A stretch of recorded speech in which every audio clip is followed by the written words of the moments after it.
નમસ્કાર। આજના વિડીયોમાં તમે જાણશો કે બટેકા ખોદતી વખતે બટેકા પર જે ભૂરા રંગની કાળી ફોલીઓ દેખાય છે તેનું કારણ શું છે। બટેકા પર બ્રાઉન અને બ્લેક સ્પોટ્સ દેખાય છે તે બ્લેક સ્પાર્ક રોગની લાક્ષણિકતાઓ છે। તે રાઇઝોટોકિયા સેલોની નામની ફૂગમાંથી થાય છે અને તે જમીનમાં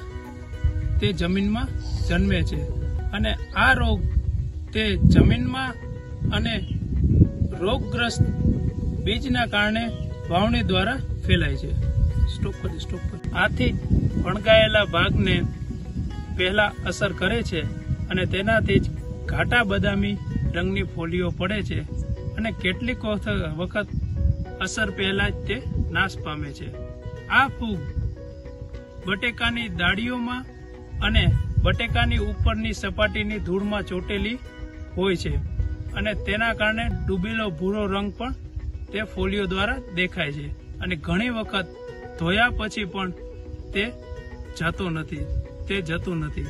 આથી વર્ષોથી જે ખેતરમાં બટેકાનું વાવેતર કરતા હો તેમાં બટેકાનું વાવેતર કરશો નહીં અને બીજ પણ બદલો। વાવેતર પહેલા 3% બેરિક એસિડ એટલે કે 30 ગ્રામ પ્રતિ લીટર દ્રાવણ 30 મિનિટ ટ્રીટ કરીને ત્યારબાદ વાવેતર કરવું। ધન્યવાદ।